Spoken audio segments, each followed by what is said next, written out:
উফ, সব সময় আমার উপরে যত রাগ মন্ত্রী মশাই। এই তাড়াতাড়ি গাড়ি ছোটাও তো, শহরে গিয়ে আবার রাতের মধ্যে ফিরতে হবে। আচ্ছা গোপাল দাদা, চল চল চল চল চল চল।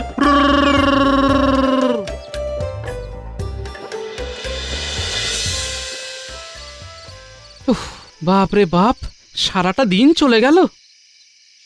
ওই দেখ, গোপাল এখন রাজবাড়িতে ঢুকছে।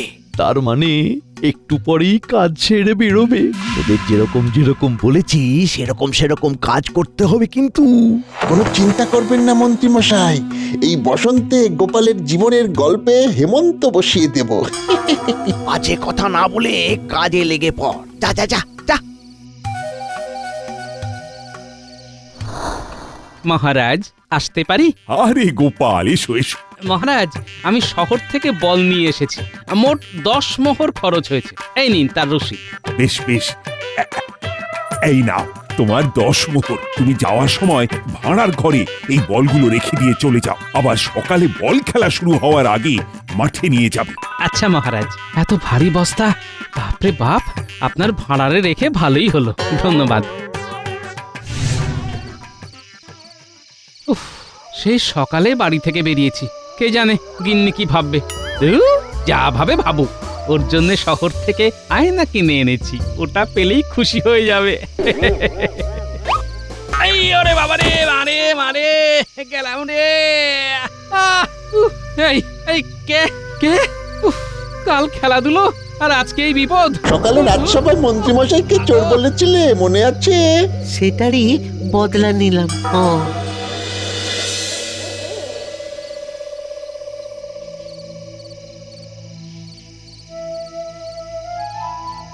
ওই তো ওই এতক্ষণে ওনার আসার সময় হলো, আর ওরকম খোরাচ্ছ কেন? কি হয়েছে? আরে বলছি মহারাজ শহরে পাঠিয়েছিলেন যে, ও মা গো। তার জন্য এত দেরি? আরে দেরি কি আর সাত করে করেছি? ও মা গো, এই দেখো তোমার জন্য কি এনেছি, আয়না। এ কি এত ভাঙা আয়না? আর বলো না, একটু আগে। হায় হায় হায়, তুমি চুপটি করে বসো তো দেখি। ওহ, মানুষ তো না, ওটা ঘটাকে মন্ত্রী মশাই একেবারে এক একটা ডাকা তৈরি করেছেন। হ্যাঁ, আহ, কথা না বলে একটু মলম দাও তো, আমাকে এক্ষুনি বেরোতে হবে। সে দিচ্ছি, কিন্তু এই অবস্থায় তুমি আবার কোথায় যাবে? আরে বাবা, অত প্রশ্ন করো না তো। বিজ্ঞানী, দরজা খোলো, দরজা খোলো বিজ্ঞানী। কি গোপাল, তুমি এখন? হ্যাঁ শোনো, মন্ত্রী অনেক বেড়েছে, আমার কি অবস্থা করেছে দেখো। কি গো, মলম লাগিয়েছো মনে হচ্ছে। হ্যাঁ, এবার শোনো, কাল মন্ত্রী মশাইকে জব্দ করব। হ্যাঁ, তোমাকে শুধু একটা সাহায্য করতে হবে। কি সাহায্য করতে হবে বলো? কি, পারবে তো? হ্যাঁ হ্যাঁ, কেন পারবো না? তুমি আমার এত কাছের বন্ধু, তোমার জন্য এইটুকু সাহায্য না করতে পারি তাহলে তুমি আর কিসের বন্ধু, আর কিসেরই বা বিজ্ঞান সাধনা। হ্যাঁ ঠিক আছে, আমি কাল সকালে রাজবাড়ি যাওয়ার আগে তোমার বাড়ি হয়ে যাব, কেমন? বেশ বেশ, আমি তোমার কথা মতো কাজ করে রাখবো।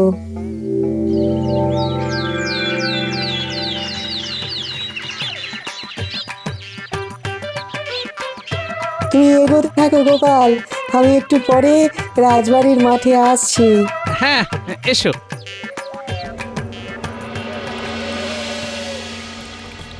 ওই গো, কালকের কিনে আনা বলগুলো দাও তো।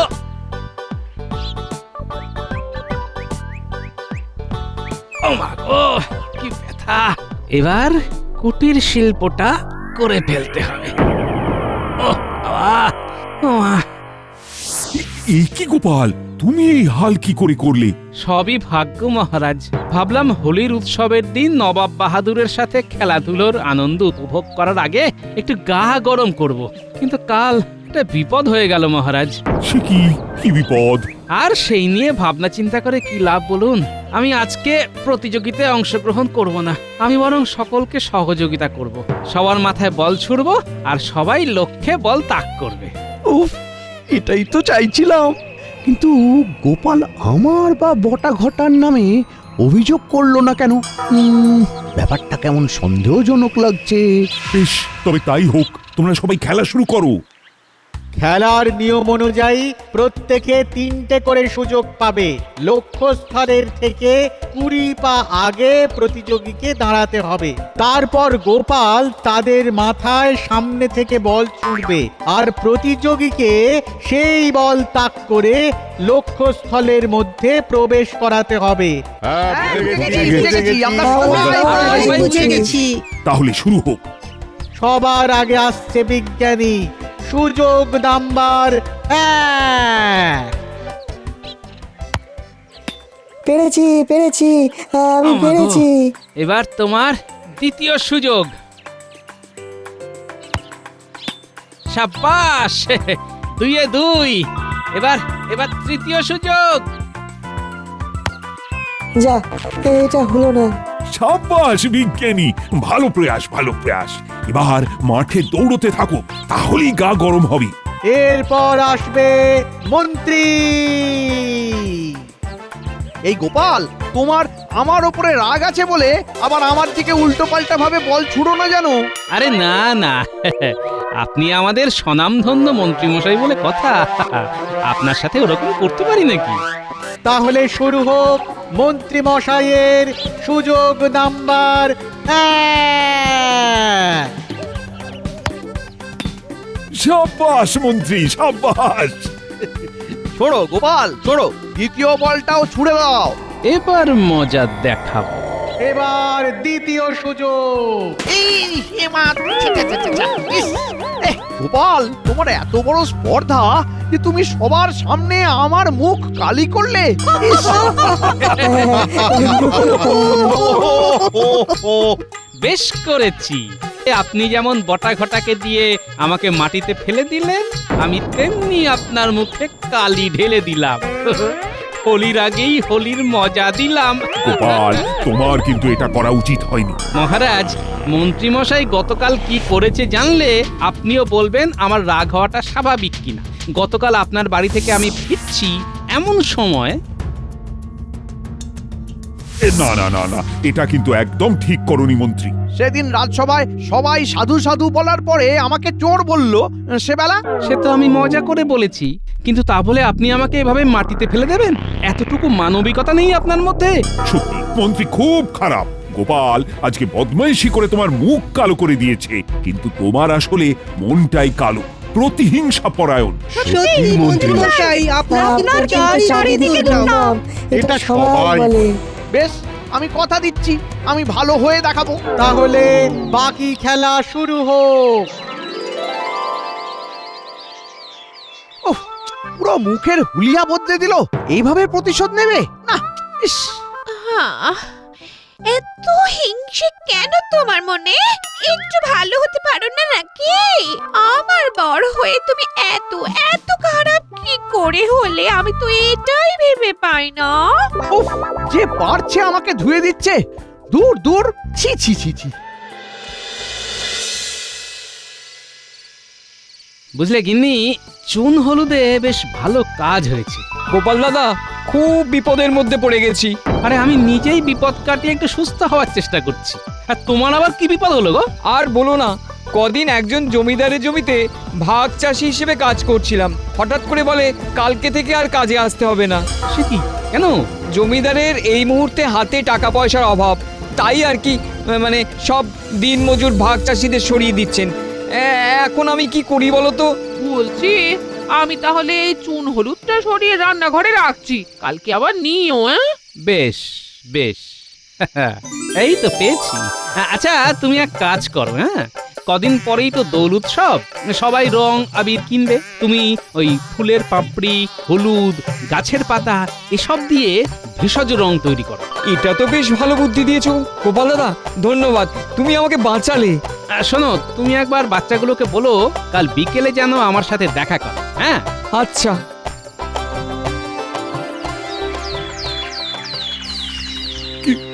কেন জেঠু, কেন?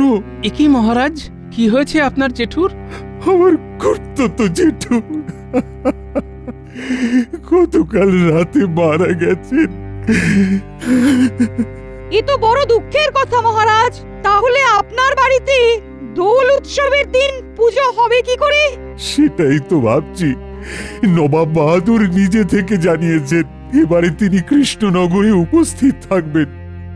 কত কত ভেবে রেখেছিলাম গ্রামবাসীদের নিমন্ত্রণ করব, সবাই দোল খেলার পরে রাজবাড়িতে খাওয়া দাওয়া করবে। মহারাজ, আমি বলছিলাম কি যে আমি তো অনেক পাপ করেছি, তাই ওই শুভ দিনে যদি পুজো পাঠ খাওয়া দাওয়া সব আমার বাড়িতে আয়োজন করি, তাহলে আমার কিছুটা পাপ ধুয়ে যাবে। দাঁড়ান মন্ত্রী মশাই, আমি বাইরে গিয়ে দেখে আসি। কি দেখবে গোপাল? এই আজকে সূর্য পশ্চিমে উঠেছে কিনা। একদম বাজে কথা বলবে না। ঝগড়া বন্ধ করো, আমার মন মেজাজ ভালো নেই। মন্ত্রী মন্ত্রী তুমি খুব ভালো প্রস্তাব রেখেছো। তুমি তাহলে আর দেরি না করে এক্ষুনি সকলকে নিমন্ত্রণ করা শুরু করে দাও। হ্যাঁ মহারাজ, প্রথমে মহারাজকে দিয়ে শুরু করব, বুঝলি? হ্যাঁ, তাই চলুন। সত্যি আমি খুব খুশি হয়েছি। হয়তো আমি তোমাদের সাথে দোল খেলার আনন্দ উপভোগ করতে পারবো না, যেহেতু আমার অসুখ চলবে, কিন্তু আমি একবার দেখা করে আসব। বেশ বেশ মহারাজ, আমি নবাব বাহাদুরকে নিমন্ত্রণ করে আসব। বুঝলি বটাঘটা, সব গ্রামবাসীদের নিমন্ত্রণ করব, সব সভাসদদের বলবো, কিন্তু গোপালকে বলবো না। বেটা উচিত শিক্ষা পাবে। হ্যাঁ, দারুণ মজা হবে। আচ্ছা ঘটা, তুই এই পত্র নিয়ে নবাবের কাছে চলে যা, বুঝলি? আর বটা, তুই কিছু পত্র নিয়ে গোপাল ছাড়া বাকি সভাসদদের বাড়ি যা, আর আমি গ্রামবাসীদের বাড়ি যাচ্ছি। হ্যাঁ আচ্ছা মন্ত্রী মশাই।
সত্যি গোপাল, এই মন্ত্রীর মধ্যে কিন্তু অনেক পরিবর্তন হয়েছে। গতকাল বিকেলে আমাকে নিমন্ত্রণ করে গেলেন।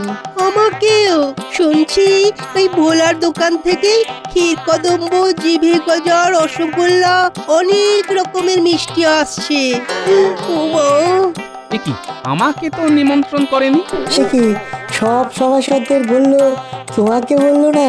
না, ওই তো মন্ত্রী মশাই দূরে রাজবাড়ির দিকেই যাচ্ছেন, উনি হয়তো ভুলে গেছেন।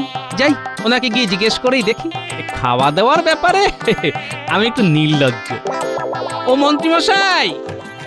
ও গোপাল, বলো। তা আপনার বাড়িতে পুজো খাওয়া দাওয়া হচ্ছে তো? হ্যাঁ, ওই দোল পূর্ণিমার দিন সকলে, মানে সব গ্রামবাসীরা আসবে, সব সভাসদরাও আসবেন। আমি নিজে গিয়ে নিমন্ত্রণ করলাম, বুঝলে? নবাব বাহাদুরকেও করেছি। আমাকে মনে হয় ভুলে গেছেন। না না, ভুলবো কেন? ছি, ইচ্ছে করেই করিনি, বুঝলে? তুমি এত খাও যে কি বলবো বলো। ঠিক আছে, তাহলে আপনার বাড়িতে আমি ওই বিনা নিমন্ত্রণেই চলে যাব। অতই সোজা? হ্যাঁ, তোমাকে দেখতে পেলে এই প্রহরী ঘাড় ধাক্কা দিয়ে বের করে দেবে। বেশ, দেখব কে আমাকে বের করে দেয়। যদি আমি আপনার বাড়ি গিয়ে সেদিন খেতে পারি, তাহলে আপনি সবার সামনে নাক খত দেবেন। ঠিক আছে ঠিক আছে, দেবো।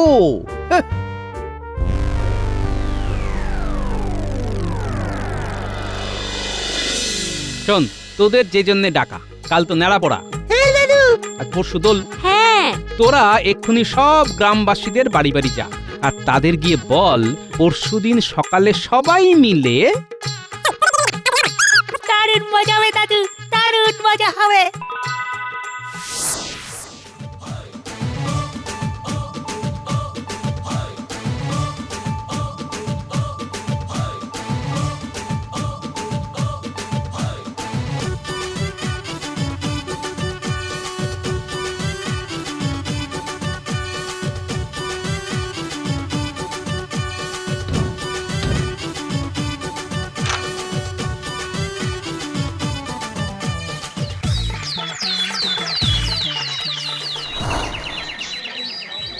এই তো পুটির বাবা ভেষজ রঙের দোকান দিয়েছো। হ্যাঁ সত্যিই গোপাল দাদা, ঠাকুরের আশীর্বাদে ভালোই চলছে। তোমার বুদ্ধি অনুযায়ী কাজ করে বেশ উপকার হলো। বেশ বেশ বেশ কাল সকালে কি করতে হবে মনে আছে তো? হ্যাঁ হ্যাঁ, সব মনে আছে।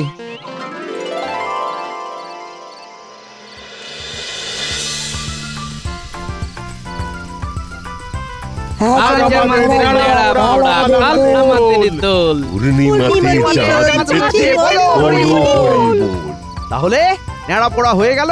কালকে আমার বাড়ির পুজোতে আবার আনন্দ হবে, হইচই হবে। তারপরে একটু ওই ভুরি ভোজ আর কি। হ্যাঁ, হ্যাঁ হ্যাঁ নিশ্চয়ই যাব। আমিও যাব। যারা যারা নিমন্ত্রণের পত্র পেয়েছেন তারাই আসবে।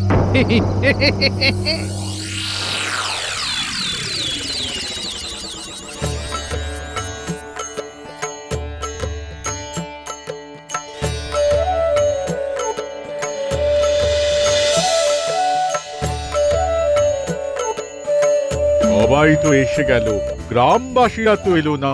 আসবে আসবে, নিশ্চয়ই আসবে।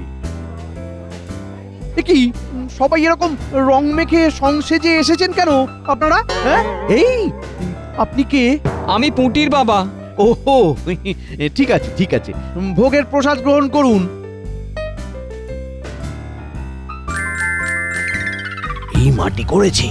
কাউকেই তো চেনা যাচ্ছে না। এর মধ্যে যদি গোপাল ঢুকে যায় তাহলে তো গোপালকে চাপে ফেলাই হবে না। ইস,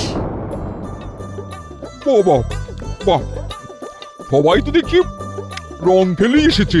তাহলে আমি যে রং খেলবো ভেবেছিলাম। আমরা আবার খেলবো। আচ্ছা, কৃষ্ণচন্দ্র তো ব্যক্তিগত কারণে আসেনি, সব সভাসদ এসেছে, শুধু গোপালকে তো দেখছি না। আমি আছি যাব না। এই এখন এই ক্ষীর কদম খাচ্ছি। কি তুমি লুকিয়ে আছো? হ্যাঁ, এবার সবার সামনে নাকখত দেওয়া শুরু করুন। আপনি তো বাজিতে হেরে গেলেন। হ্যাঁ? হ্যাঁ নয় হ্যাঁ। না না, এই না, আমি আমি নাক কর দেবো না। না, ঠিক আছে, তাহলে এই তোমরা সবাই শুরু করো। এই এই এই এই এই আরে আরে কি হচ্ছে? আরে কি হচ্ছে নাকি? এই ইস, কিছু না, সব ভেষজ রং। তাহলে এই আনন্দ আমিও উপভোগ করতে চাই, আমিও রং মাখবো। হ্যাঁ, এর থেকে তো নাক ক্ষতি ভালো ছিল। সবাইকে খাইয়ে এই পেলাম। হ্যাঁ,